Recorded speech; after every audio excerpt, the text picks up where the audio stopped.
bino ebigambo byali wakati wa Seeka n'omuyizi we.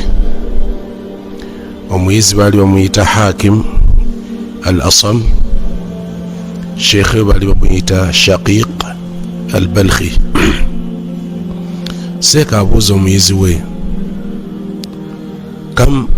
tumaze ebbanga kinaawe nga nkusomesa? Omuyizi amuddamu amugamba nti Seeka tumaze emyaka ndoza giri 33 ng'onsomesa. Nawe emyaka 33 nti singa oli akubuuza ekibuuzo nti maadha taallamta minni, kikyonjizeeko, oyinza muddamu ki?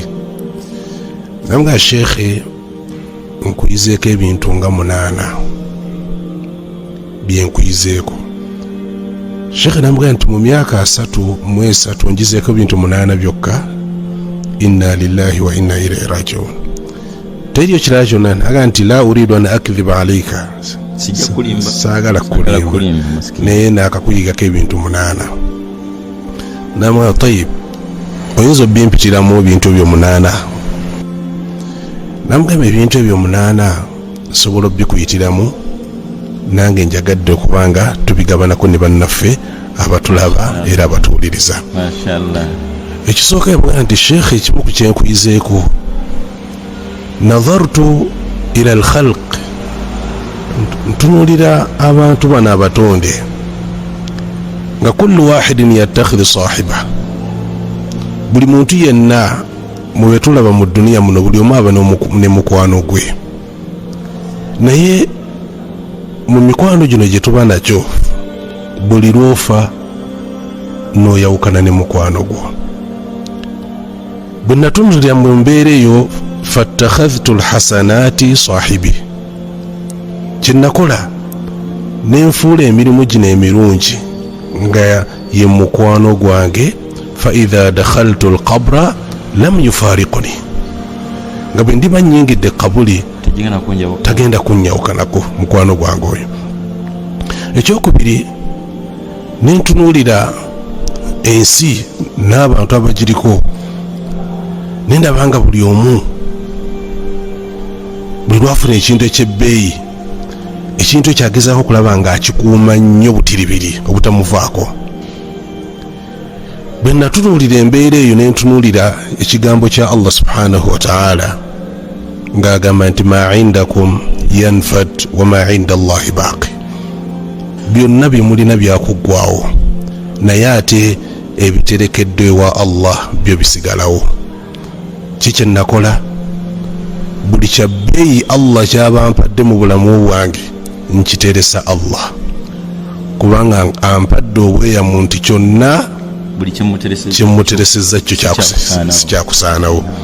Naye bino ebyobugagga bye tuba nabyo byonna Allah atuwadde obukakafu, byonna si byakubaawo.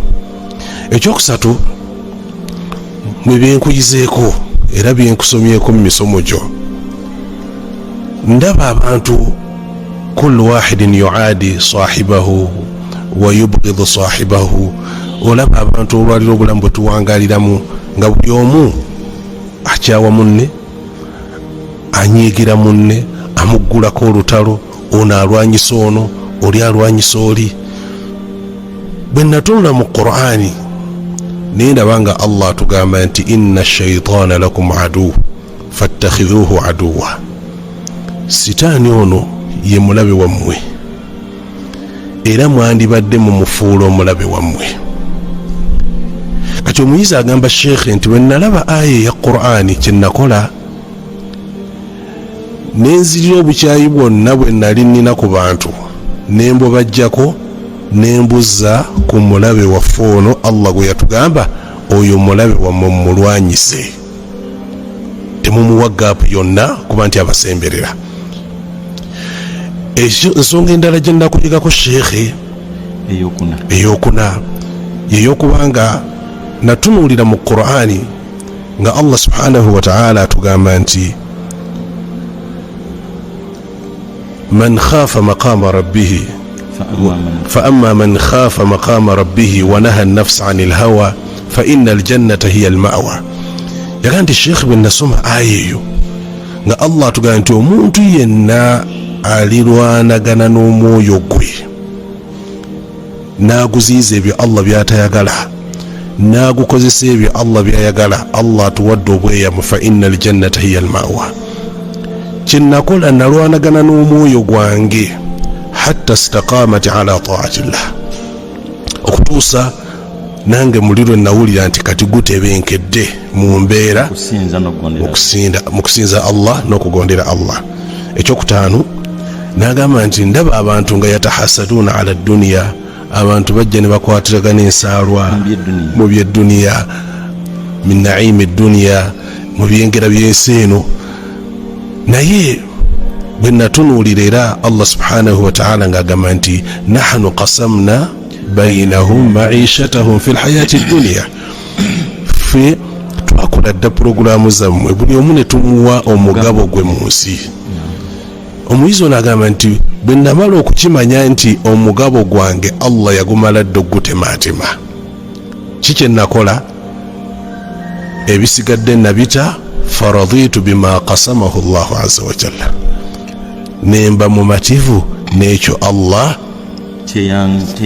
omugabo gwe, nemba mumativu n'omugabo Allah guyamba.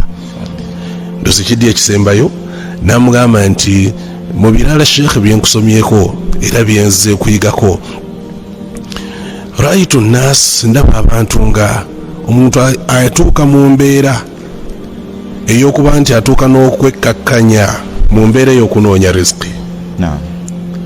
Abamu ne batuuka n'okuba nga bagenda mu makubo agatakkirizibwa, ono addukidde mu riba, oli addukidde mu bwenzi, oli addukidde mu kiri, olw'okulaba nti agezaako okuŋŋaanya ebyensi. Naye Allah tabaraka wa ta'ala oluvannyuma olw'okulaba nga ankakasa nti wama min dabbatin illa ala Allahi rizquha, wama min dabbatin, teri kyonna kyewalulira ku nsi kuno illa ala Allahi rizquha wa ya'lam mustaqarraha wa mustawda'aha wa ana min hadhihi ad-dawab. Nange ndi mu bimu kubikola ki, kubitambulira ku nsi eno. Kyenakola fa'amiltu ma lillah, ze nenkola Allah byanneetaagamu, wa taraktu ma lillahi inda, byalina okunkolera nze nange nembimulekera, nze nkola biki bibye. Mu bigambo ebyo ebyayogerwa omuyizi ono, Sheikh yamugamba ni'ma talibun ant, mu bayizi be naasomesezza, ate gwe osusse ku banno, osukkulumye ku banno, wa anta min al-an ustadhi, okuva nale ate kati oli musomesa wange. N'ebigambo ebyo byongera okuba nga bitunyweza n'otugumya ng'abantu